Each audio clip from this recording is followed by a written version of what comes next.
Hi guys, happy snow day. Okay, so here we are, and hopefully this is gonna sound okay. My levels look pretty good, so I think we're probably golden here. This is the video substitute for the lecture that we missed this morning because we are a little bit behind schedule, and we're gonna need this to catch up. Let me transfer over right now to the captured or the PowerPoint thingy. And we're going to be talking, we're going to start off talking about public television. And I don't know what this thing is. Yeah, the public television, how it developed, considerably differently from how things happened in radio. Lessons were learned. Lessons were learned by some people who put them to good use, much to the rage and frustration of certain people who deserve to get raged and frustrated. So it's kind of a fun story. Anyway, public television, the public broadcasting story. It started out as something called National Education Television, NET. This was its logo in 1966. I don't know if it had a logo when it started. That was in 1952. That was during the TV station freeze. Remember the freeze? 1948 to 1952, the FCC said that nobody could build any stations or anything like that. We were going to figure out how we're going to handle this tele-o-vision thing. And a bunch of do-gooders came along and said, hey, we need to have public television. We need to have educational television. And the FCC people, the FCC is usually pretty thoroughly captured by industry. And these industry people were kind of not super enthusiastic about the idea, but they figured why not? They would fail anyway, and we'll look magnanimous. So sure, you can have some TV stations, educational television people. The networks kind of liked it, though, after it got underway, because they, if anybody's griping about how, people, the children aren't learning anything important on Gunsmoke, CBS could say, oh, PBS handles that, public broadcast. That's a public broadcasting thing. They do all the public service programming. And it was great. If anybody's griping about the dump of programming, why, there it was. But here's the thing that happened. Because this all went down during the freeze, educational television got channel allocations in both places, UHF and VHF. Now, remember the difference between UHF and VHF, right? I hope you do, because it's going to be important on, questions and final exams and things like that. Hint, hint, wink, wink. Anyway, yeah, the UHF being a shorter, more powerful wavelength of radiation, was not able to bounce off as much stuff, so it wasn't able to reach out as far. It's really counterintuitive if you think about it, right? There's more power in a UHF ray, but it goes less far because it can only go, it doesn't bounce off as many things. VHF, 70-mile radius of the TV station, you're pulling in a picture. UHF, 40-mile radius, so 3 times as much. And if anybody had been paying attention in 1952, they would have been like, oh yeah, we'll put UHF on, we'll put National Education Television on UHF. That's what we'll do. By the time the commercial broadcasters realized what a big deal it was that they had VHF channels, they were locked in, and it was too late, and all they could do was wait for them to fail and go out of business so that they could, take over their channels, which that's basically the game plan, right? Because they figured they were going to go out of business anyway. Well, hold that thought.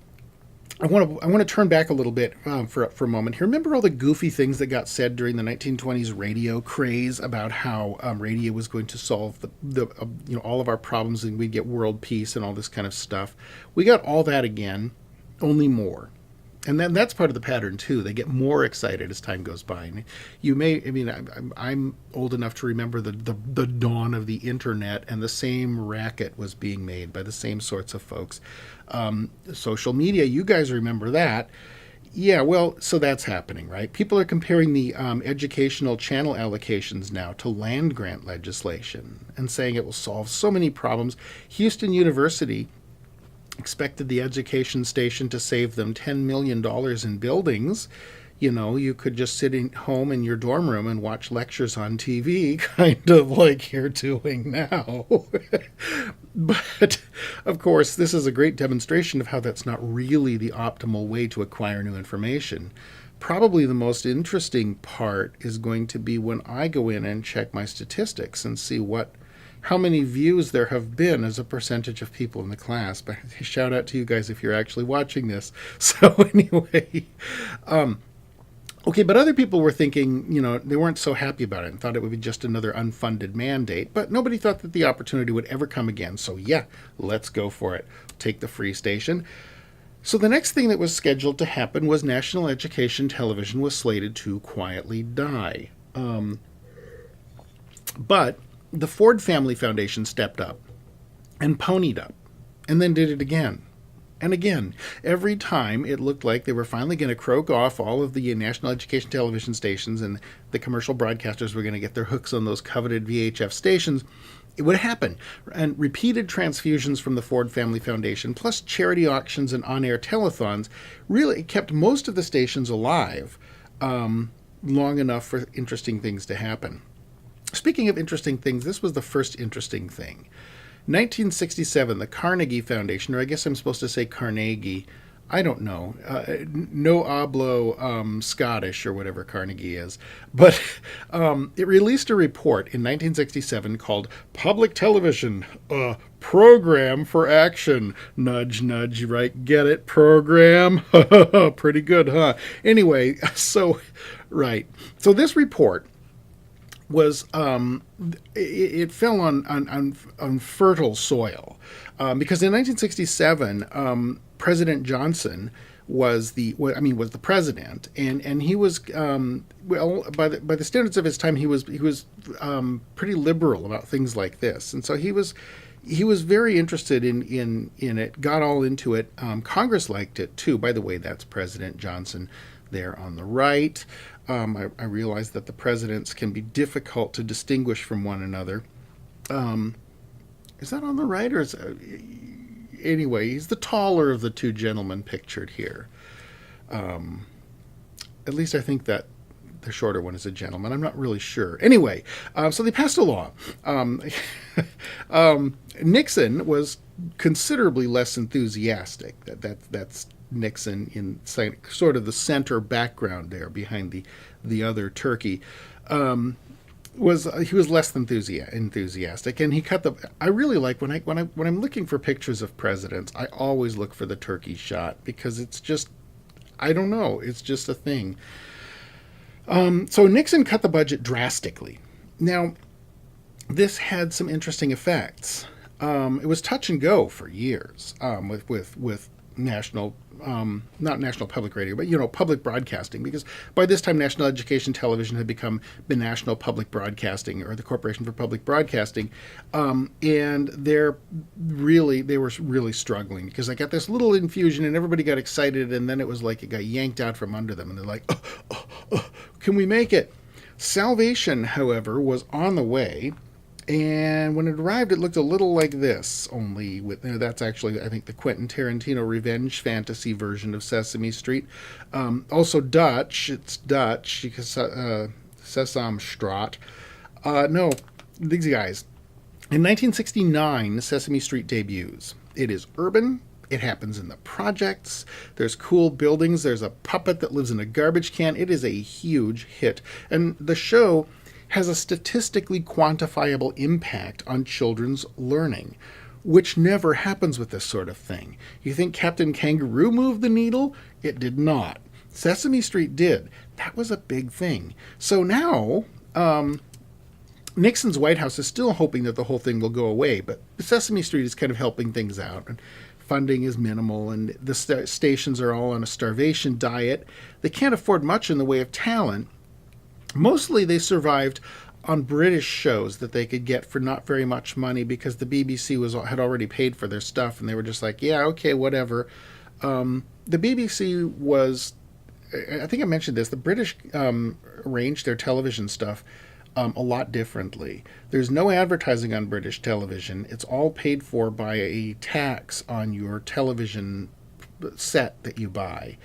And so you pay a licensing fee that finances the BBC and all of the British broadcasting stuff. Consequently, the how do I say this?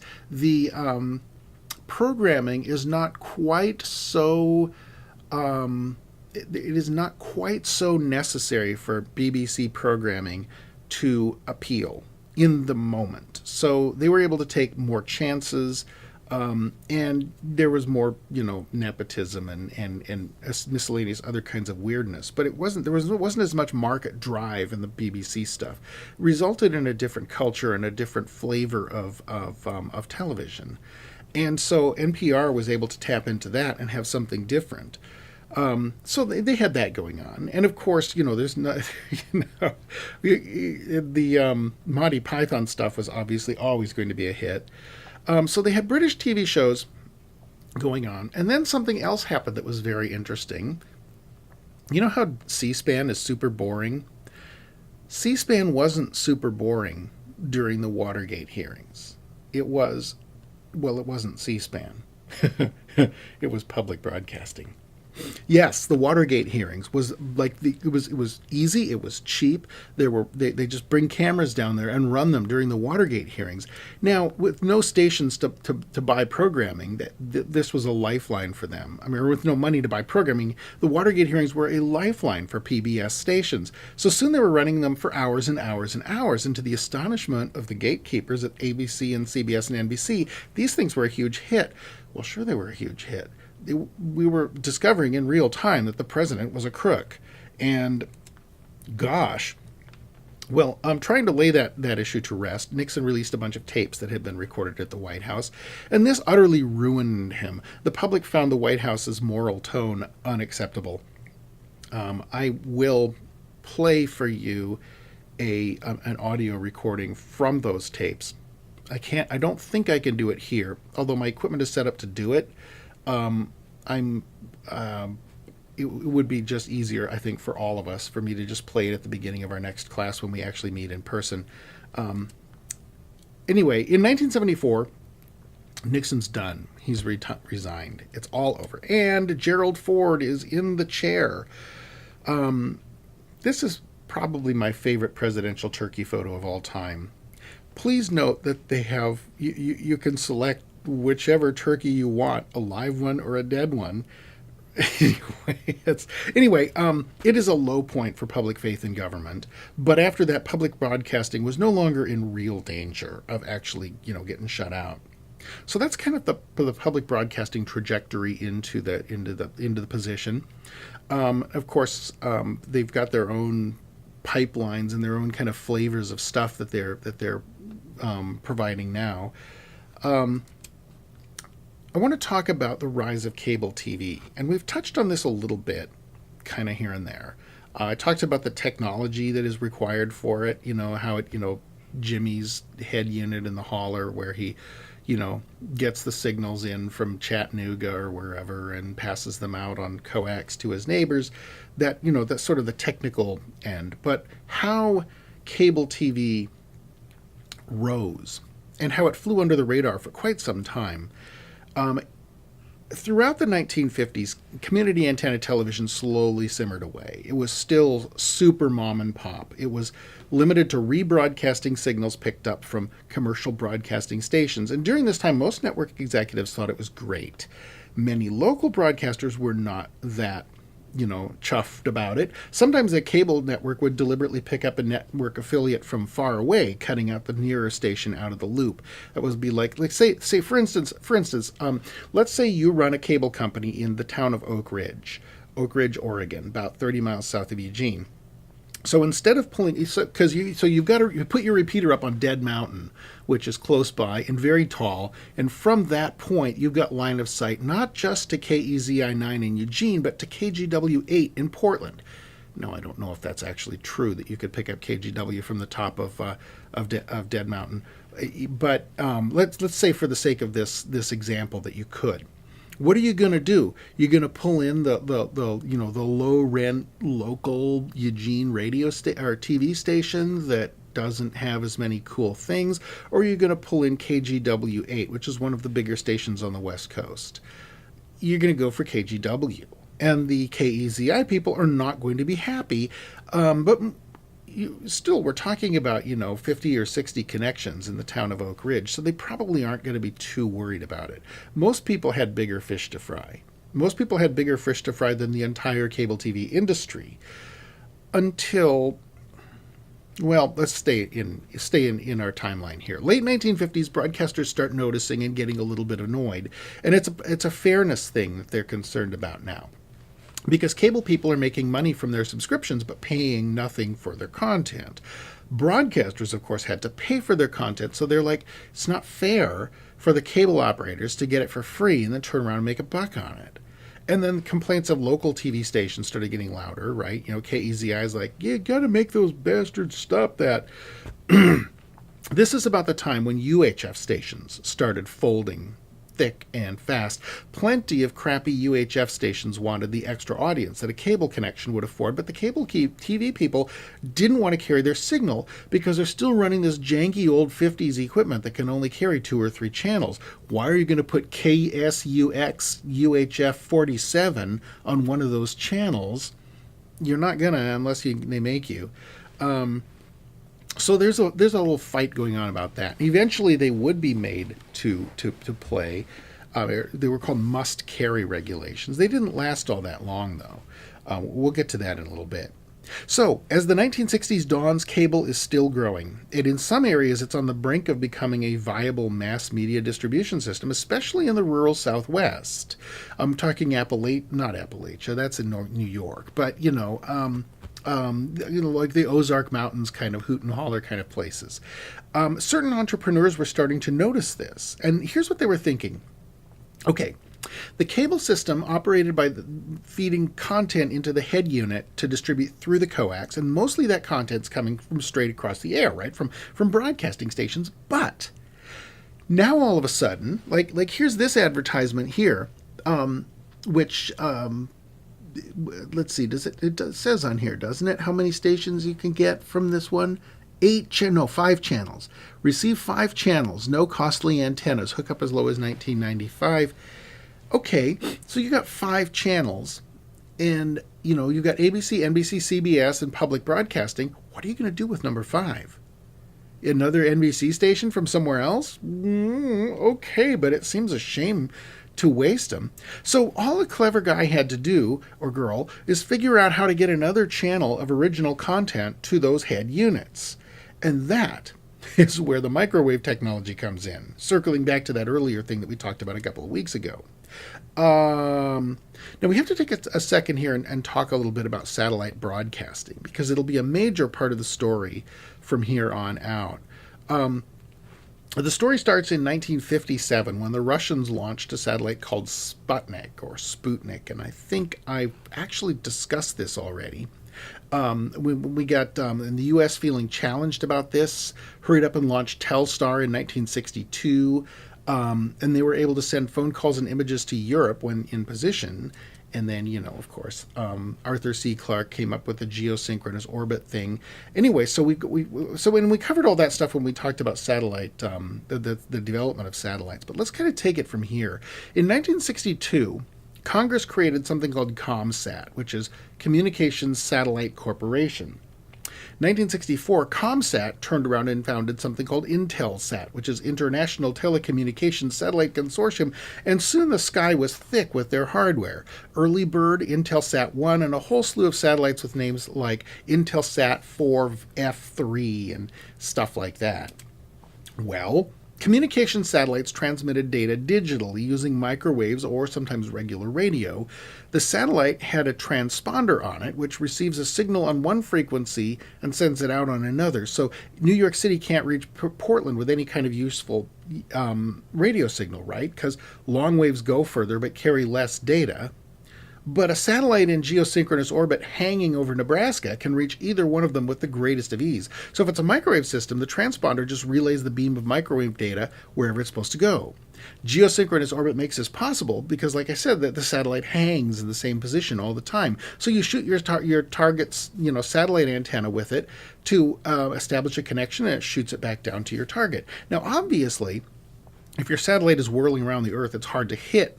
You're hard to know where to aim your antenna. So early satellites used radio transponders, and that was super expensive, and they were also power hogs. So you'd have, here's Intelsat or Telstar, and you can totally see the similarity between it and the Death Star from Star Wars, right? Until the microwave thing came along, they really weren't good for much.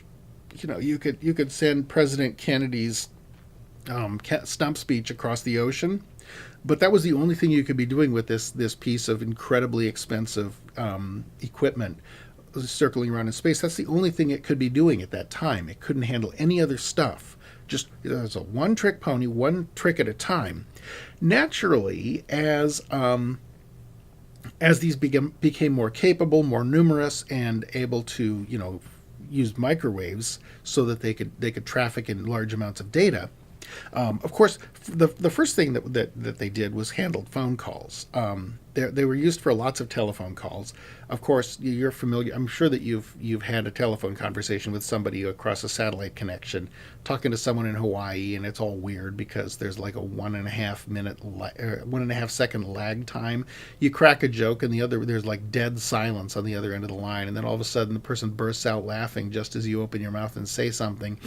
But yeah. But better than nothing, right?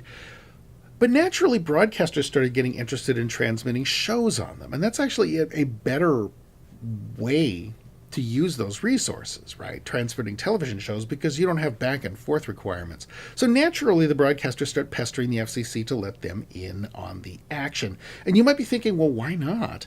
But the thing was, AT&T very much did not want this to happen. Remember, the business of interconnecting TV stations at that time was pretty much theirs. And in 1956, they'd agreed to license all their patents in exchange for certain legal protections, which they were convinced extended to their TV networking too. Well, it took a while, but eventually they were told no. And the FCC implemented its 1970 Open Skies policy. This authorized satellite use for domestic broadcasters, and after that, you just rented space on an Intelsat and went into business feeding it stuff. This was a major game changer for the broadcasting industry, but nobody really understood that. Focusing on the benefits that open skies would bring to their business, broadcasters didn't think about what else it was going to do. This is a classic case of disruptive innovation, right? We're going to talk about two guys who immediately saw what open skies really meant, and that's going to be Charles Dolan and Ted Turner. And both of these guys were in the thick of this long before open skies, but they saw it coming and they knew what it would do for them. And well, I guess for us too. Let's start with Charles Dolan. This is a picture of him after he was old and rich, but he wasn't that way at first. He was a telecom whiz from way back, dropped out of college and started a business creating highlight reels for sports teams. Now that sounds like a pretty simple, great, good idea. That sounds like the kind of thing you could do with your iPhone, and it certainly is. But, I have to remember that this was like 1952 that he's doing this stuff. So he's like actually, filming it with commercial movie cameras and things like that, and creating highlight reels for the teams and selling them to them. Now, what these would do, they would sell them to television networks to help with sports coverage. So he got that business going, sold it, presumably at a healthy profit, launched another one that used coax cables to network New York City hotels. And it's that experience that got him thinking about cable TV in New York City. Okay? A cable TV in the heart of broadcast culture. So, like, anybody would have been like, at that time, would have been like, what? What are you talking about? Because, of course, cable TV at that time, this is the early to mid 1950s. Cable TV at that time is how, poor Snuffy Smith types in rural backwaters would get television signals, even though there was no TV stations around them. But in New York City, home of the beautiful people, yes, there were two major reasons why this was actually a rather brilliant idea, although never a moneymaker. There's two reasons why it was brilliant, and one reason why it probably should not have been undertaken. Okay, brilliant idea. The skyscrapers blocked TV signals, and a lot of people couldn't get regular TV service there. Secondly, remember how stuffed the VHF dial was and how useless the UHF dial was? Cable could provide an alternative to that. And that was going to actually turn out to be key here. But the reason that it was a bad idea is because remember that picture that I put up early in the term after an ice storm in New York, and there's telegraph cables down all over the place, and it's just like a tangled spaghetti mess. After that, they legally required that all telecommunications and power transmission lines be buried, and burying lines is hell expensive. So to use some 10-year-old slang on you there. Anyway. So yeah, but scratching this itch was not all that Dolan had in mind. Because remember, at this time, cable TV was a country bumpkin service, right? The beautiful people got their TV straight off the air. So what Dolan had in mind was nothing less than a redefinition of what cable TV meant. He wanted to launch the country's first premium cable network. And he called it Sterling Manhattan Cable, which you have to admit that sounds pretty preemie. It launched in 1965, and this was a cable network all underground. So this is 5 years before the open skies policy went into effect, but still early rumblings of it are around. Right. Okay, underground cable network, because again, New York City would not allow cables to be strung around on power poles. So it made it expensive, but it also made it very special. And Dolan thought that that would be okay, because remember, he's fighting this negative stereotype. I mean, it's a negative stereotype if you're trying to sell to people who are really rich, which is what he was doing. So he also paid a premium price for content to be fed through this thing. In addition to regular cable rebroadcasts, he established something called the Green Channel. And this ran first-run movies. Later the same year, Dolan pitched the whole concept to Time Life Incorporated. They came on board with a 20% stake. And probably he was happy to see them because he was losing money. He never did make any money on Sterling Manhattan because of those buried things.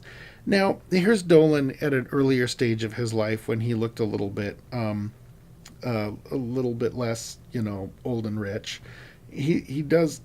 I don't know. I mean, I'm not really sure the fat tie, earth tone 70s look. I'm not sure how that translates in terms of prosperity, but he definitely looks happy here. Well, he had even bigger things in mind, which was good because, again, never was able to make any money on this thing. There were only 20,000 subscribers, and that just wasn't enough. So as the decade wore on, Time Life doubled down on its investment and then doubled down again, so that put them at 80% by 1972. They owned the basically the whole show, and Dolan was just along for the ride. But Time Life was convinced that the possibilities were with the Green Channel, not with Sterling Manhattan Cable, which I don't even know if that's a thing anymore. The Green Channel, definitely still a thing. We'll get to that in a minute.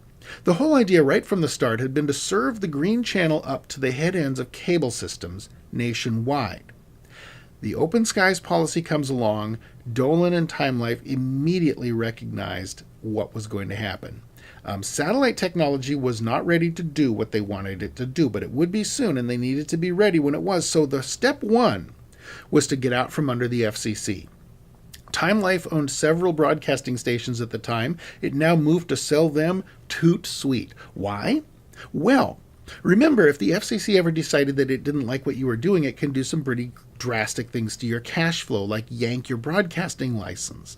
Like, that's why Ed Parsons had to do his rebroadcasting on cable, because he couldn't just, go and do something that would make the FCC angry, they would yank the license from his radio station, and KAST would be no more, right? Time Life was about to pioneer something new in the broadcasting world, and if it had an existing relationship with the FCC could use that as a leverage to get Time Life to agree not to do stuff that it might want to do. Like, for instance, I don't know, it might want to put limits on the amount of sex and violence that you're allowed to show on their network. And that would be a deal killer. So they needed to get the FCC out of the way. Step 2 was going to launch it, and they were going to rename it, because the Green Channel is, let's face facts, a lame name. So it's going to be known now, because it does all these first-run movies, as Home Box Office. Yes, indeed, that's HBO. And now you understand why I was talking about them wanting to make sure that they weren't subject to any of the FCC's rules about whether or not you can say, naughty words on the, because you ain't gonna pay for an HBO movie of snakes on a plane to listen to somebody talking about monkey fighting snakes in Monday to Friday planes. No. So anyway, the next thing that they did, because terrestrial microwave relays were actually pretty complete at this time. So using those, they offered HBO to the operators of nearby cable networks. And their pitch was like this. You offer it to your customers as a premium service. They pay you an extra, say, $5 a month for it, and we split the $5. Right? Now, because Time Life was now untouchable by the FCC, and the new channel was never broadcasted over the air, the FCC's broadcasting rules did not apply.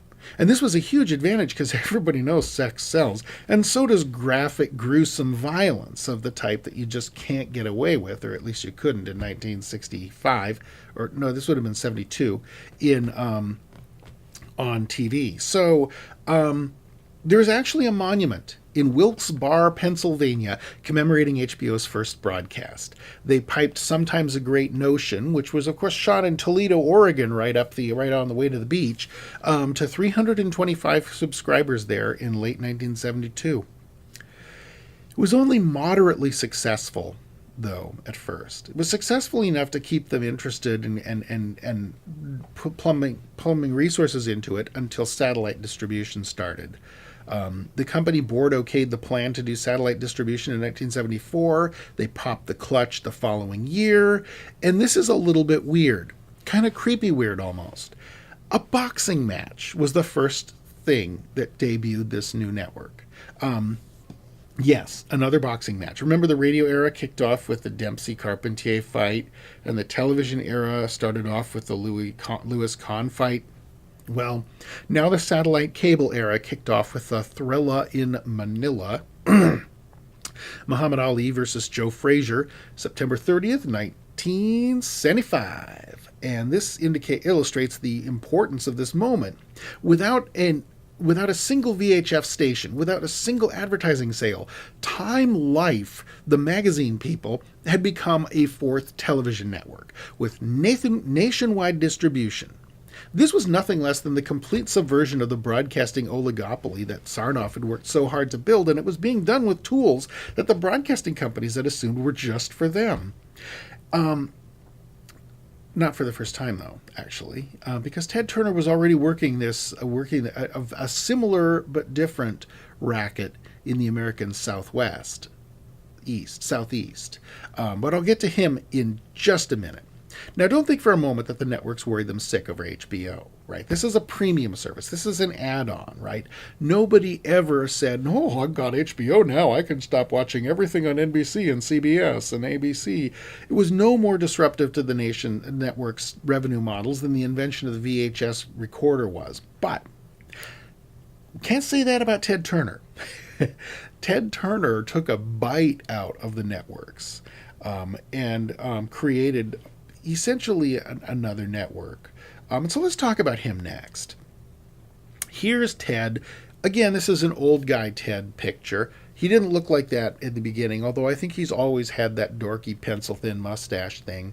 I don't know, maybe that's what's coming next. We're rolling ahead. It's going to be like 1920s style.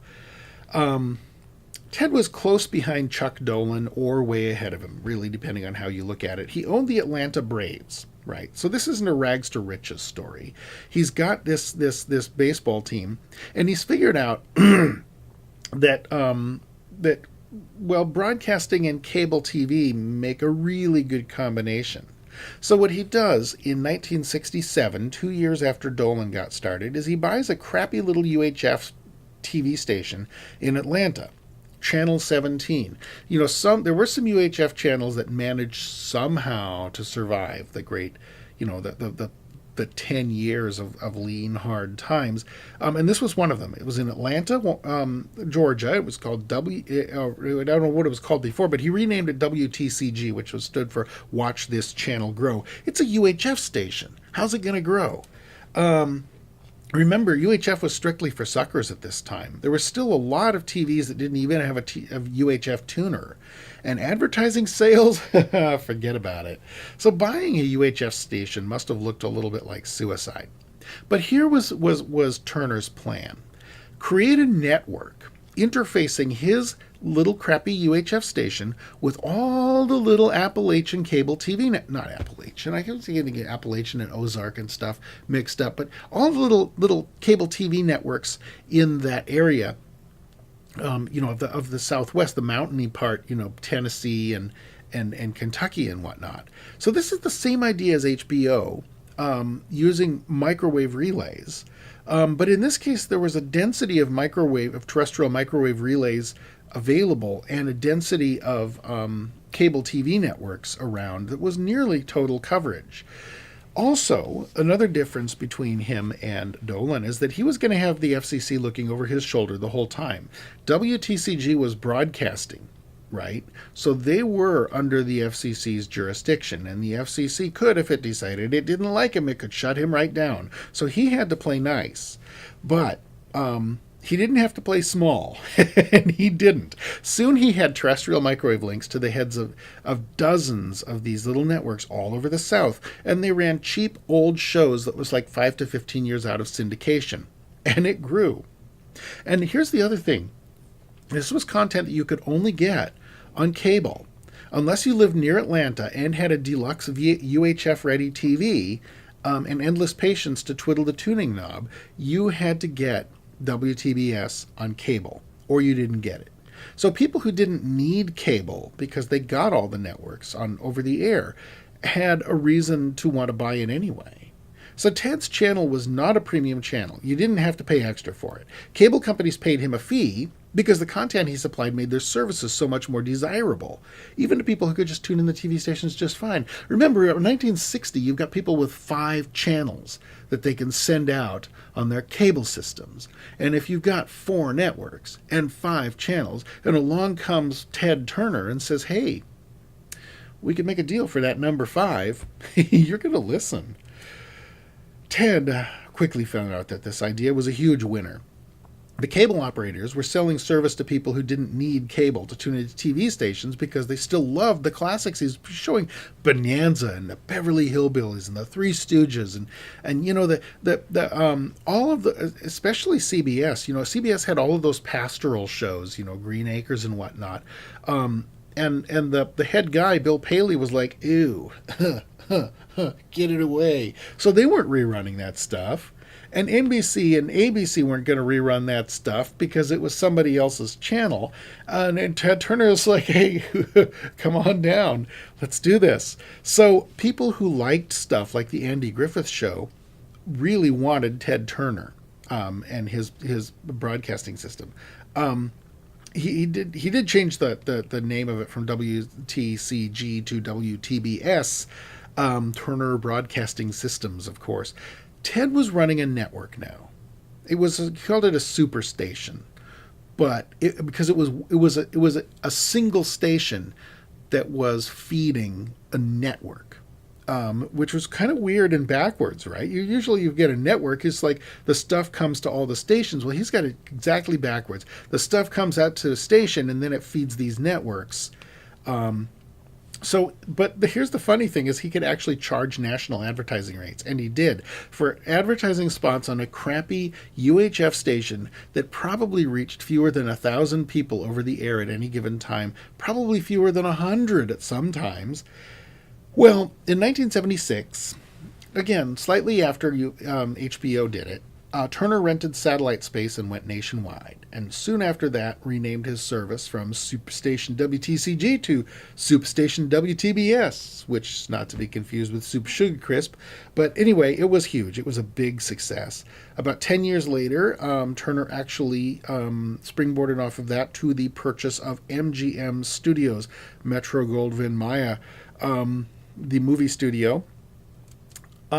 Speaking of Hollywood studios, remember we talked about Richard Nixon and how, at the urging of Lew Wasserman, pushing through legislation that against the networks owning syndicated shows?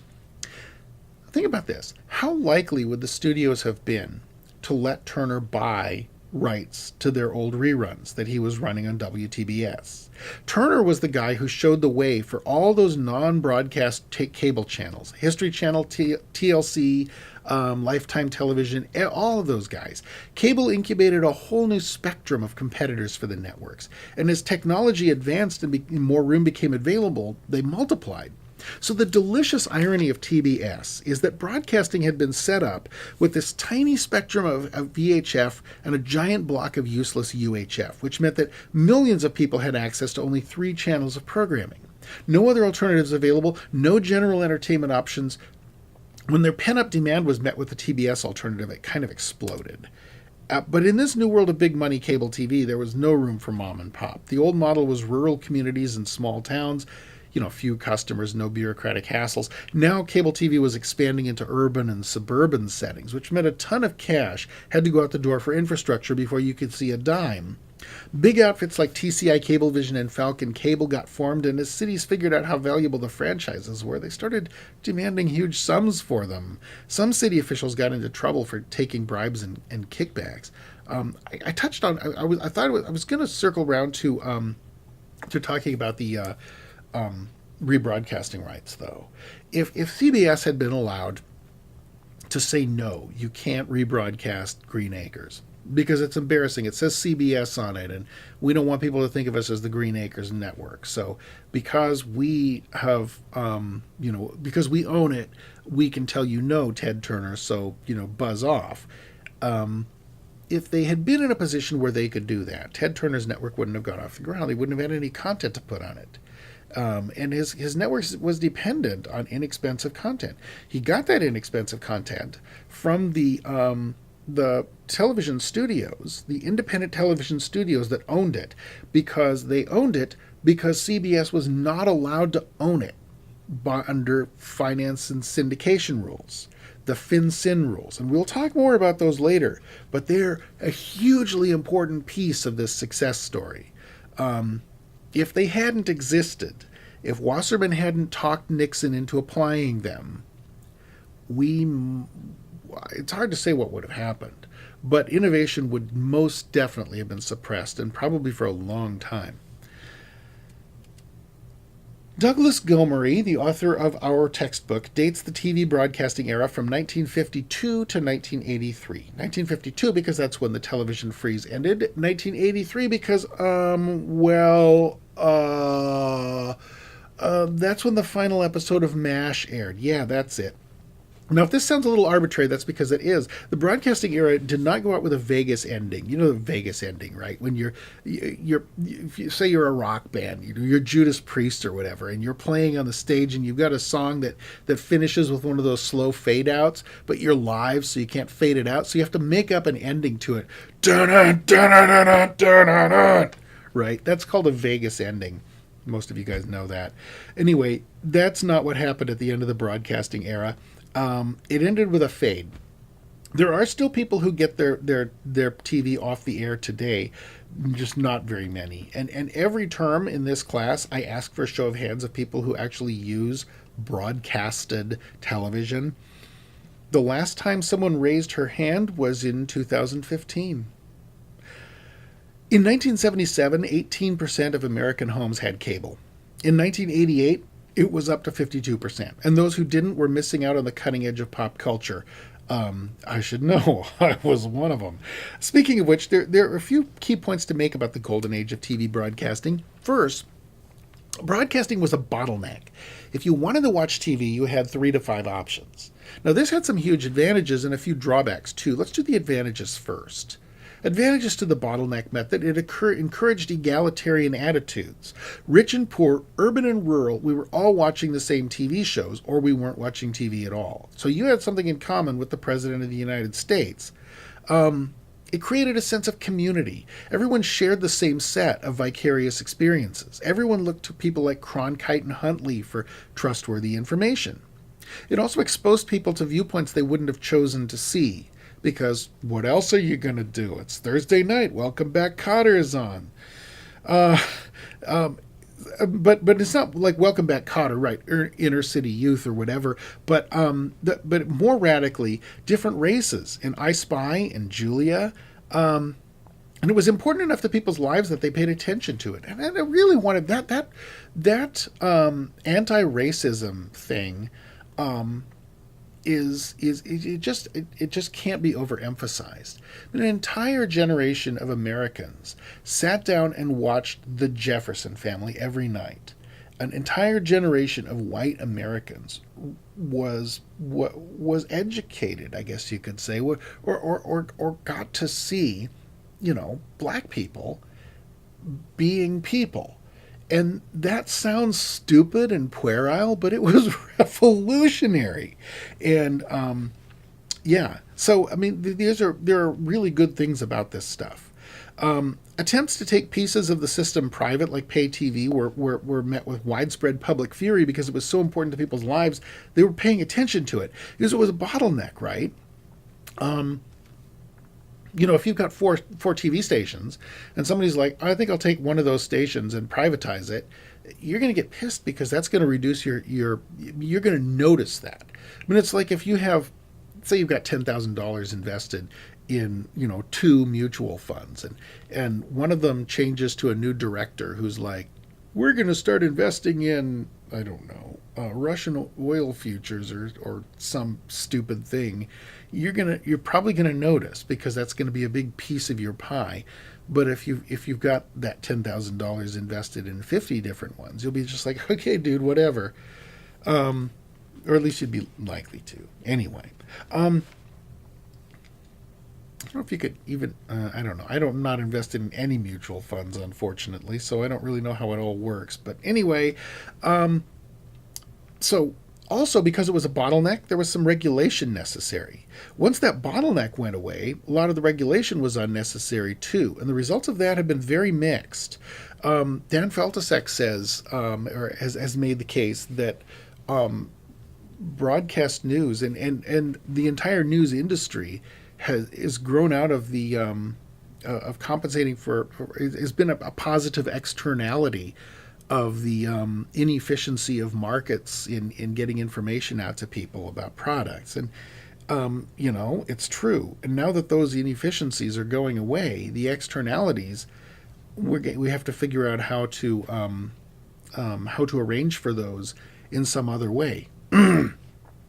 Because they're not automatically happening anymore as a result of solving other problems. Out of the regulations came the fairness doctrine. It came out of the FCC rules. Equal time had to be given for both sides of any given issue. The fairness doctrine was tested in 1964 when a conservative preacher made a 15-minute program attacking a liberal dude's book that he had written, and about 200 television stations carried it. And liberal dude asked for 15 minutes to rebut, as per the rules. And 199 stations told him to be their guest and come on down, and the 200th sent him a rate card, which is basically a way of saying, you want to rebut? Buy the time. Technically, the FCC rules just say the time shall be made available. They don't say free, but nobody had tried to push that before. So Liberal Dude complained to the FCC. The FCC ordered the TV station to give Liberal Dude the time. The television station refused. Off to court they went. The case was FCC versus Red Lion Broadcasting, and it was a win for the FCC. The court reaffirmed that this was all about the viewer, and what was done had to be what was in the viewer's best interest. Because TV was a bottleneck, and it was the only source, it was expected to present both sides of the issue. Well, that's great, as long as TV is a bottleneck. But when TV is not a bottleneck, what is in the best interest of the viewer? Is it to constrain what the broadcaster is allowed to broadcast, as with the fairness doctrine? Or is it to take those constraints off and trust the market to supply, rebuts? That would be the big argle-bargle. Over subsequent years, the fairness doctrine would change, and there would be people arguing that giving the public access to the air to make their claims and counterclaims would be better than relying on the broadcaster behaving with fairness, whatever that meant, right? So, well, now that there's more than 3 channels, we'll just, if you get slandered on Fox News, you can go on, Bill and Ted's Excellent Half Hour show and rebut, I guess. So bills to abolish the fairness doctrine were constantly popping up in Congress at the behest of lawmakers, constituents, because if you owned a TV station, you were probably on a first-name basis with your congressman, and you'd be like, we got to get rid of this fairness doctrine. So they'd introduce them. And in the 1980s, this would get really crazy. In the mid-1970s, we're almost done here. Actually, I'm a little bit over time, but since this is a video, I guess I can get away with it. In the mid-1970s, less than 25% of American TV sets were not used for news. So, TV news loses its mojo. That's what we're talking about now. 20 years later, those numbers were the other way around. Less than 25% of American TV sets were used for news. Is there anything on the news on television anymore? That's a real, honest, sincere question. My parents watch it all the time. They watch MSNBC. It reinforces their worldview very nicely. I don't know if it's delivering any actual news. It's odd. This seems to be a turning away, not from all, from all news, not just TV, accompanied by a steady decline in Americans' trust in all professional news organizations. Now, I have my own theories about the engines driving both of those things. Some of you have already heard some of them. I'm not gonna hit you with them today. The tinfoil hat is going to stay in the desk drawer over there next to the bottle of wild turkey. Just kidding. I don't have either one of those in my desk. But let's talk about some of the repercussions. First, a loss of resources for news gatherers. This hit local outfits the hardest. Why do you think there's nothing on the news except for car accidents and puff pieces anymore? Because they're cheap. If you've seen a local newscast in the past 10 years, most of them are really awful. A combination of schmaltzy, thumb-fingered, feel-good puff pieces and bloody wrecks and talking about sex offenders and stuff. Local newspapers have done a lot of the same thing. And this is because that kind of programming, like I said, is very cheap. This loss of resources has also driven a vicious cycle where there's less reason to watch the local news, so fewer people watch it, which leads to lower ratings, which leads to less money, which leads to less reason to watch the local news. In newspapers, there's less reason to take the paper, so fewer people do, which leads to lower circulation, which leads to less ad revenue, which leads to smaller newspapers, which leads to less reason to take the paper, and it's just this spiraling downhill effect. And we've not hit the bottom yet, and we probably won't for another couple of years, but there's a bottom there. You just can't keep falling out of the sky forever. There's been another effect, too. Other powerful forces in society are a lot less afraid of the press today. In the Watergate era, the Washington Post demonstrably had more power than the Nixon White House. If Watergate happened today again, some people would claim that it is, but I don't want to get into that. But if it did happen again, that would not be the case.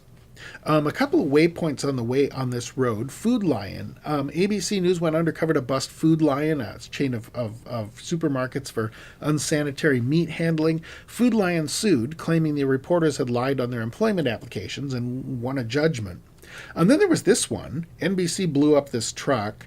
I had a scare you segment about older General Motors trucks, the side saddle gas tanks. So they did a demonstration on it by running this remote-controlled Chevy Citation into the side of a truck with a full tank. But they rigged a detonator in that sucker to make sure it exploded. It was good. Anyway, that didn't work out well for them either. But so I don't know where we go with network news. It's definitely lost a lot of mojo. Who knows where things are going to go. All right, that's it for today. I am 3 minutes over time, but it's a video lecture, so what are you going to do? Thank you very much, and I will see you guys bright and early. Well, yeah, it is bright and early, isn't it? A little too bright and early, really, on Wednesday morning. I think now I just need to surf on over here, over here, and click the stop recording button. Okay, toodles.